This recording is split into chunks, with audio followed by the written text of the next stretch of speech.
Firman-Mu pelita bagi kakiku, terang bagi Shalom, selamat pagi. jalanku. Jumpa kembali dalam renungan harian GMI Ebenezer. Terang telah datang ke dalam dunia ini, sehingga dunia tidak lagi dikuasai oleh kegelapan. Terang itu ialah Yesus Kristus. Kita berdoa. Pada pagi hari ini Tuhan, kami merasakan penyertaan dan pemeliharaan-Mu atas hidup kami. Kami juga percaya karena Engkau telah datang ke dalam dunia ini, sehingga dunia ini menjadi terang. Kami bisa membedakan mana yang baik dan mana yang tidak baik. Oh Bapa yang baik, biarlah terang-Mu terus bercahaya di tengah-tengah kehidupan kami, sehingga kami yang ada di dalam Engkau memancarkan sinar terang Tuhan. Pagi ini kami akan mendengarkan firman-Mu, Tuhan menolong kami. Di dalam dan demi Yesus Kristus kami berdoa dan mengucap syukur. Amin. Pagi ini kita akan bersama-sama merenungkan satu tema firman Tuhan, terang hidup. Bapak, Ibu, serta saudara-saudari, di Papua ada satu suku pedalaman, dan mereka mempunyai kebiasaan itu saling membunuh.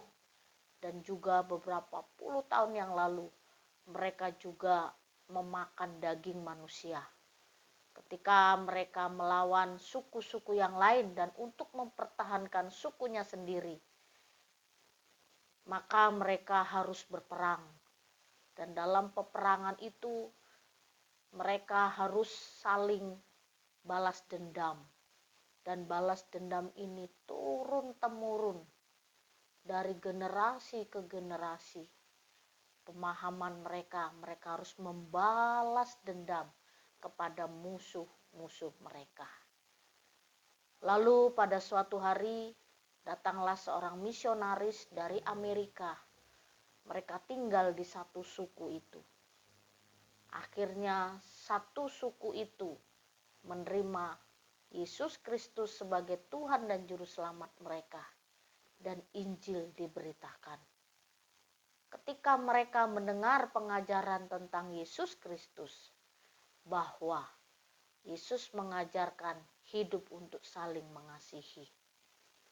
Tentu ini tidak mudah bagi mereka yang sudah turun-temurun memiliki pemahaman harus balas dendam dan membunuh musuh. Tapi ketika Injil datang, mereka harus mengasihi, tidak boleh lagi saling membunuh. Tidak mudah memang, tapi akhirnya mereka memahami Injil, belajar kebenaran, dan mereka praktekkan dalam hidup mereka. Mereka bisa mengasihi musuh, dan mereka juga bisa melakukan apa yang Yesus Kristus perintahkan kepada mereka.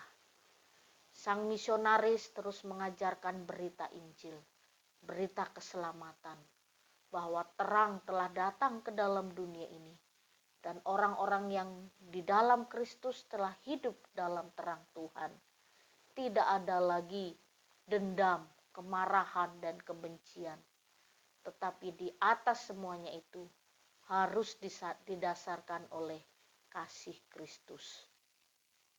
Suku Papua dimenangkan karena Injil menjadi jalan keluar atas semua persoalan pergumulan yang mereka hadapi. Dan mereka katakan lebih hidup damai sejahtera dibanding sebelum mereka menerima Injil. Ketika mereka belum menerima Injil, ada ketakutan, ada kekhawatiran. Tetapi sesudah menerima Injil, ada damai sejahtera dan sukacita. Yohanes pasal 1 ayat yang keempat, demikian bunyi firman Tuhan. Dalam Dia ada hidup, dan hidup itu adalah terang manusia. Dalam Dia, dalam Yesus Kristus ada hidup, dan hidup itulah yang menerangi kehidupan kita umat manusia. Jadi Yesus Kristus datang ke dalam dunia ini untuk menerangi dunia ini. Dan Yesus Kristus datang ke dalam dunia ini untuk memberikan jalan yang benar. Ketika kegelapan menguasai dunia ini, Yesus Kristus memberikan terang. Terang yang menerangi jalan setiap orang. Jadi Bapak Ibu serta saudara-saudari, setiap orang yang ada di dalam Kristus, mereka memiliki terang firman Tuhan. Dan firman Tuhan itulah yang menerangi hati dan pikiran mereka. Sehingga mereka dapat membedakan mana yang baik dan mana yang tidak baik. Ketika firman Tuhan hidup dalam kehidupan kita, maka kita akan menemukan jalan yang terang di dalam Kristus. Kiranya Tuhan menolong kita untuk kita tetap hidup di dalam terang Tuhan. Kita berdoa. Beri kami terang firman-Mu yang semakin terang, sehingga langkah hidup kami sesuai dengan jalan kebenaran-Mu. Oh Bapa di surga, berikanlah kami hikmat-Mu. Di dalam dan demi Yesus Kristus kami berdoa dan mengucap syukur. Amin. Selamat pagi, Tuhan Yesus.